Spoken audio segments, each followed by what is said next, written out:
Hey everyone, today I have a very special video, and that is how to gear up as most optimally as possible from the beginning of the game. Now as you can see, I've actually started a new file, so I only have 3 heart containers and only 1 extra stamina vessel, meaning that we are at the very minimal requirements for pulling all of this off. Now as you can see, I'm still on the plateau, and I've only just gotten the paraglider. So you want to start off at the Aonuma Shrine, and then make your way to the left. You'll see a vantage point where the horses. Slowly make your way towards them.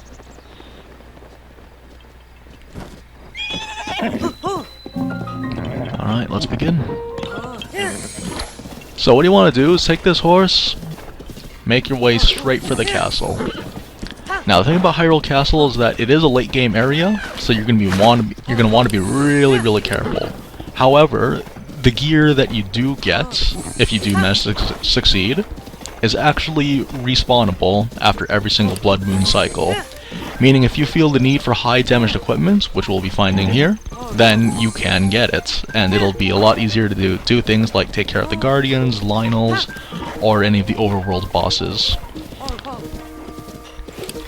Now, one thing about gearing that's very important to note is the fact that gear actually upgrades when you find them based on how far you've progressed in the storyline.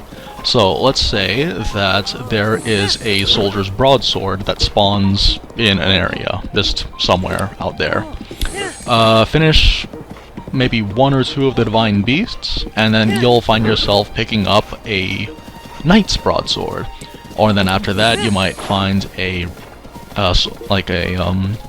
royal broadsword and so forth. So pretty much it just goes up in tiers, and the same thing goes for the equipment dropped by enemies. Like they might have the regular clubs, then there's the spikes clubs, then the reinforced bone clubs, and then the dragon bone clubs.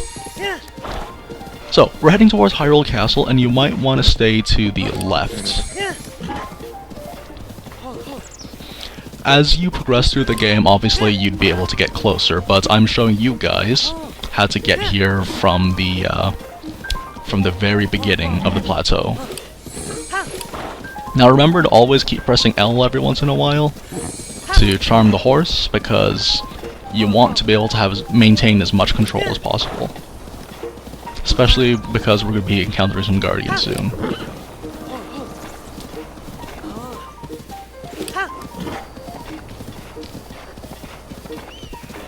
There is also a shrine nearby, so if you guys want to use that as well, then feel free.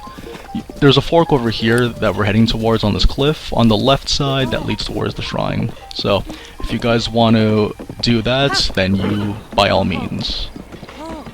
And that'll make the process of getting here after a blood moon that much smoother.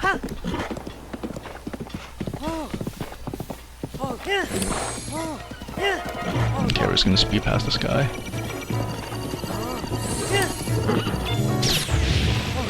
Thankfully we're on a horse, so we can easily outrun these. Still, you gotta be careful.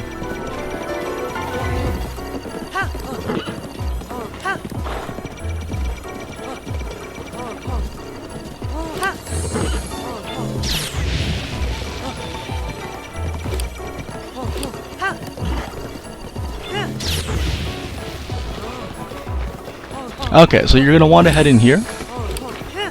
This is our destination.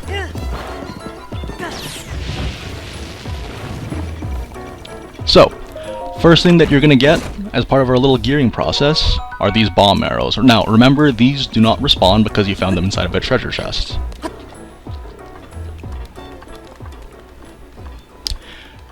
Now, I'm not sure if they'll spot you, it depends on how far they travel, but in any case, just head towards the cliffside. Yeah, be really careful around that. Come to think of it, the shrine isn't that far away from here either.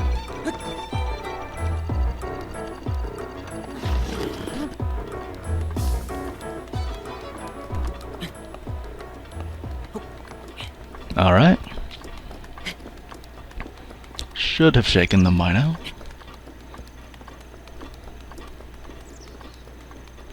Alright, so you want to drop down to this pathway over here, coming out of the mountain.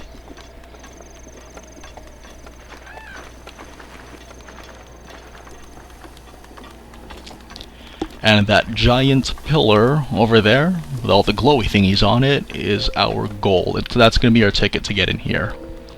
Also, I recommend that you save as many times as possible, because there is quite a bit of trial and error involved if you're doing this for the first time. This is actually a speedrunner's tactic, what we're about to do, but it's pretty useful if you want to get some powerful gear, which I'll be showing you guys.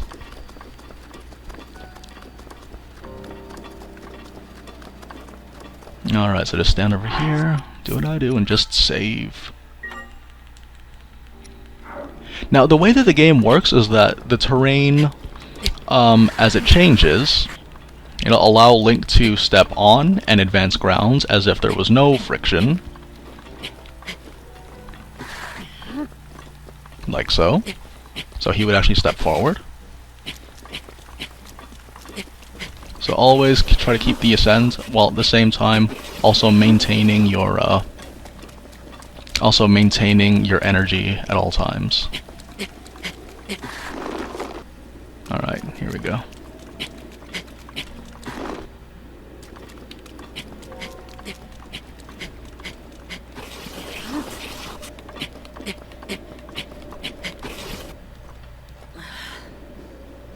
Okay, so we found a little spot to stand on here.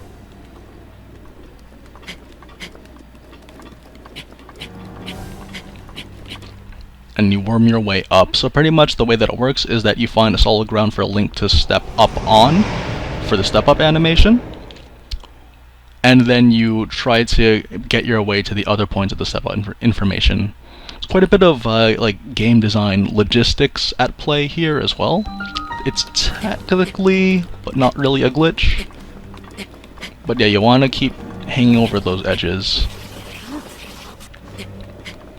so that Link can keep climbing them. Here we go.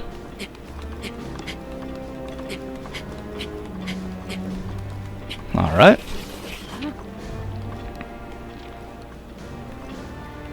So you just keep on those edges.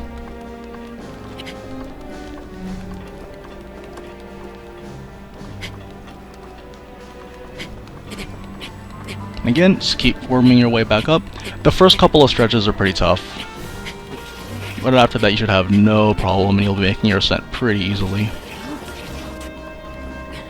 Also, you can find some resting spots. It does take a couple of attempts. I mean, as you saw with me, it took me several tries to even make it up the first stretch, but once you do, though, it's worth it.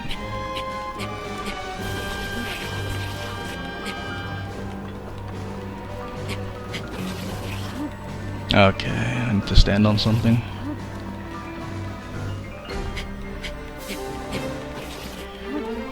Alright.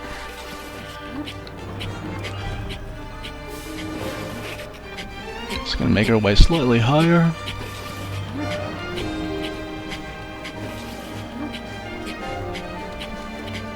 There we go. Keep stepping up until you're at a comfortable height. Alright, so I would say that this is pretty good, so I'm gonna save, because this is a pretty comfortable height to be on. Now, as you can see over on the left side of the screen, there is some walls that I can actually land on, so we're gonna do that.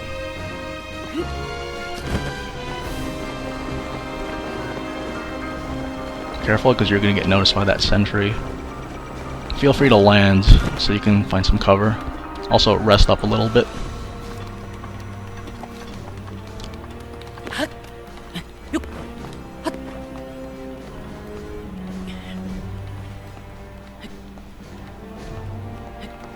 I think this is a pretty good distance. Okay. There's a ladder on the other side. We're gonna head on to that ladder. Perfect. Now, over on the right is something that also respawns. We're taking this.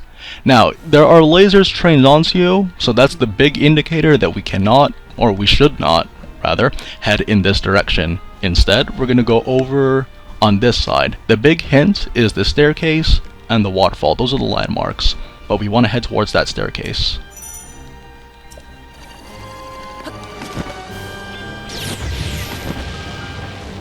And just dodge those lasers. Remember to keep your sound on so you can hear those lasers being trained on you.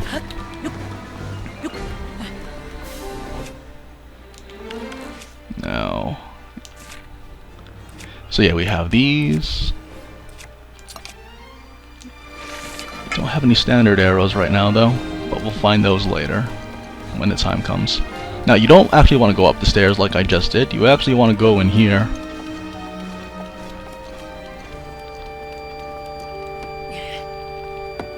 Some of these barrels actually have the arrows inside of them, so we're going to quickly scrounge around.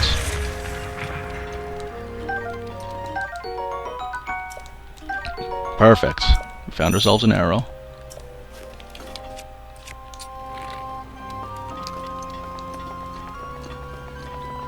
Okay, you're going to head down this hall. Look both ways, because we're careful like that. Now, there's an eye up there in the hallway. We're going to take that out, otherwise it's going to keep spawning skulls at us.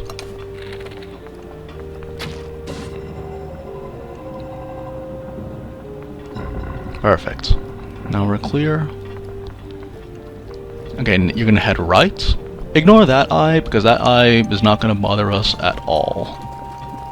It doesn't even notice that we're here. How sad. Alright. So now we got ourselves a good shield and a knight's broadsword. But, more importantly, you get the ancient arrows. These are extremely powerful arrows, as you guys might already know at this point. Mainly just because they can one-shot basically anything that's not a boss. And even then, just do devastating damage to bosses too. Okay, so now what we're going to do is we're going to put on that broadsword, and we're going to go into sneak mode. Not now though. Okay, now. The reason why we want to go into sneak mode is because there is a Lizalfos in here. Also, you know, for safety and caution's sake, we're going to save.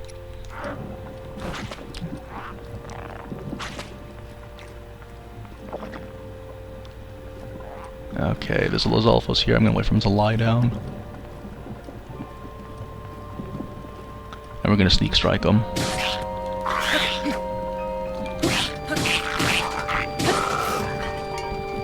And of course, we get the spoils. Steel Lizal shield, a very good shield, and the Tri-Boomerang, which is actually stronger than our broadsword. Always welcome. Now, we're going to head down here, and there's actually a explodable wall to the left.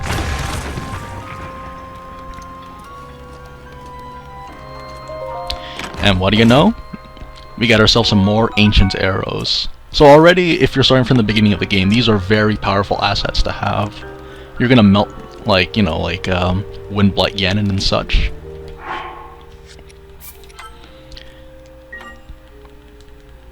Now this part's very, very important to note, because there are two Lizalfos here.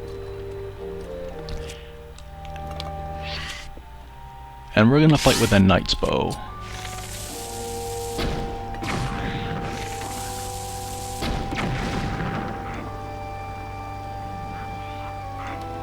Alright. Yeah, I'll let him come up here.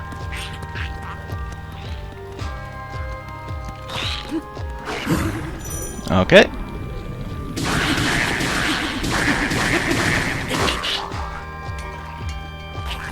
I'll take that. Can't carry any more shields, that's embarrassing.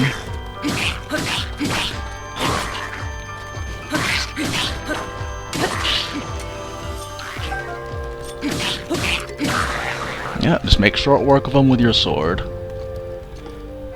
And while we're here, we're also gonna free up some space on our shields. Not gonna need these anymore.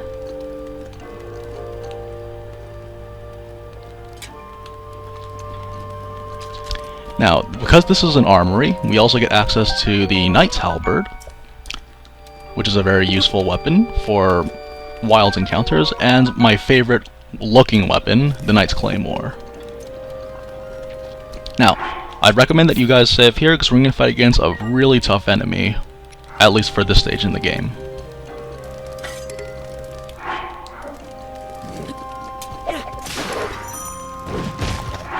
I forgot how to switch weapons.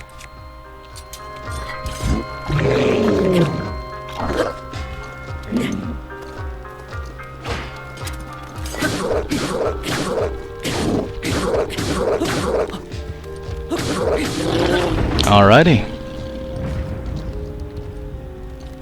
So this is the Royal Guard's Claymore. We're starting at the beginning of the game. We already have a 72 attack power weapon. But furthermore, we also get the Royal Claymore, which is 52. And we don't have enough room, but that's okay because we're throwing this out.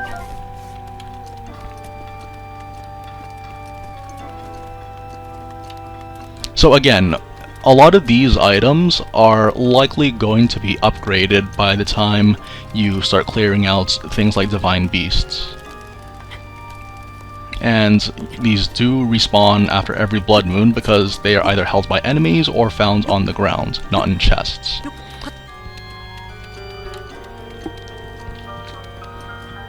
Now there's just a few more things for you guys to get here. There is a Falcon's Bow, if you guys are in the mood for getting a bow. And there's also some bomb arrows. Now these of course don't respawn. And to get you guys started, there's also a bonus silver rupee in here as well.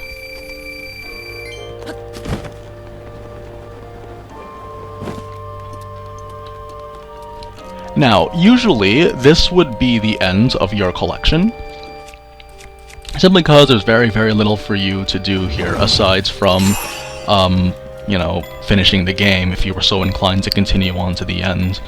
But this would basically be your route for completing the castle.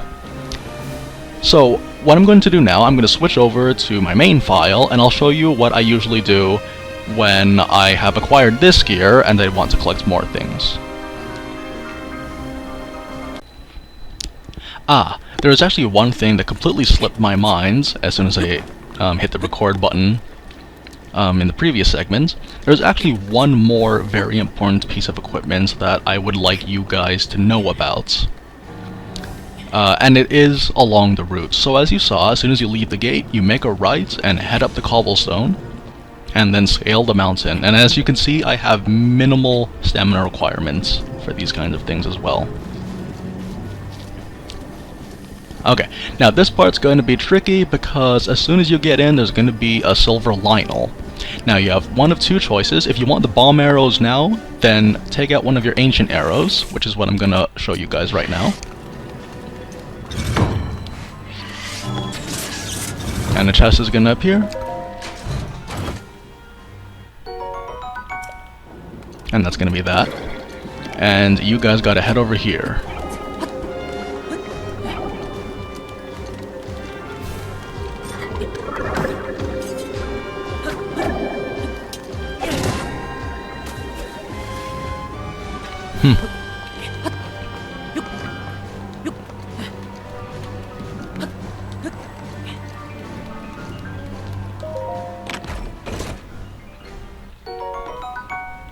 Alright, so those are the bomb arrows.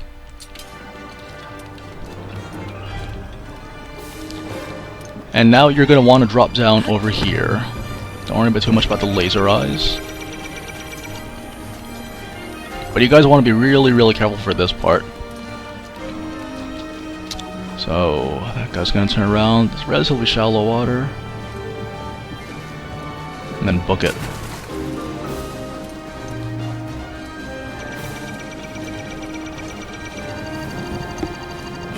Something you can do as well is just wait for the initial laser, and then run to the side so that it misses. And then you just charge right in now that he wasted the cooldown, essentially. So, there's a moblet in here. We deal with it, same way we deal with other moblins.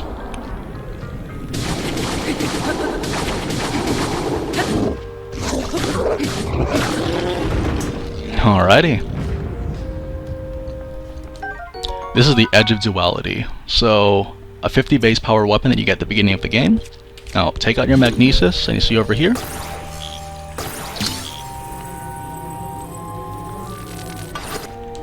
And the Royal Guard's Bow, which is a 50 base power bow. So again, all very, very important items for you to have. So guys, keep that in mind. Now I'm gonna head over to the main file and show you the other things that I do when I want to get equipment. So here I am at the main file, and this is my map and all the markings that I have on it. As you can tell, there's quite a few skulls on it because I like to keep track of all my different world bosses so I can kill them accordingly. Now, the ones that are very notable, of course, are the Lynel, which are enemies that I particularly enjoy fighting. So most of them are easy to warp to, but locating them can be a bit of a hassle. So the one that's been giving people quite a bit of trouble, actually, is the one that's located over here. Now this is the Gerudo Summit. Usually I would reach it by starting off at the Tabantha Ridge stable and then just kind of climbing my way up. But there is a shrine nearby called the Kasasa Shrine, which is also a major test of strength. So again, if you're going through a Blood Moon cycle, you might want to kill the Guardian here, get yourself some good gear, and then you just continue to make your way up the mountain and scale it accordingly so that you can encounter the Lynel that's over here. Now, the thing about this one is that even if you did not do any divine beasts and did not progress the plot whatsoever, it'll still be a white Lynel. It'll only upgrade after you have beaten the game. As well, everyone knows about this one. This is the Colosseum Ruins. Now, the closest shrine that I know of, anyway, is the Rosa U shrine, which is not that far away from the Great Plateau Tower and also the Central Tower. So pretty easy, self-explanatory to get to. You just follow the pathway, or if you're like me, you would climb up the mountain and then drop in from the top. And this is a very special kind of Lynel because depending on how you progress through the game, it'll change colors accordingly. So if you beat 3 dungeons, then that's going to be a white Lynel, and if it's 2 dungeons, it'll be a blue Lynel, and 1 dungeon, it'll be a green standard Lynel.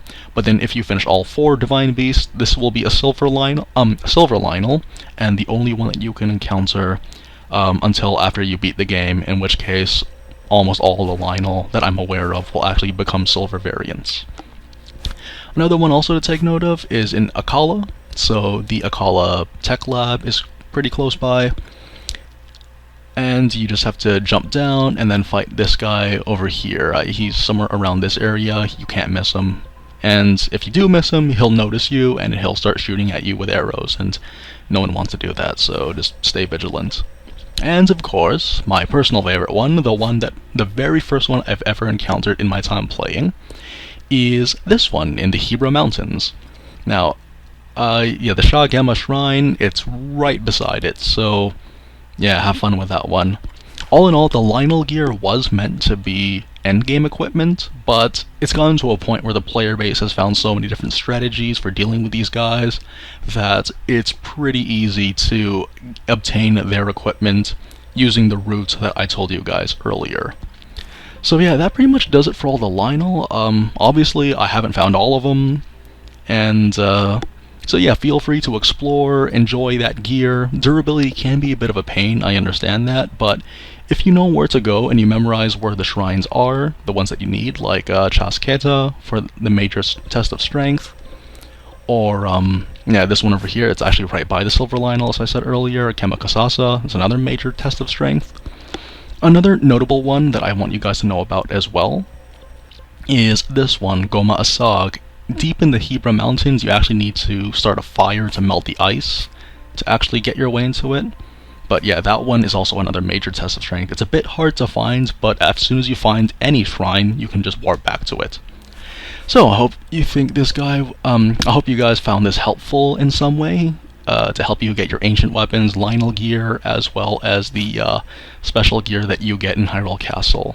So just keep all of these things in mind whenever there's a Blood Moon cycle, because they will respawn.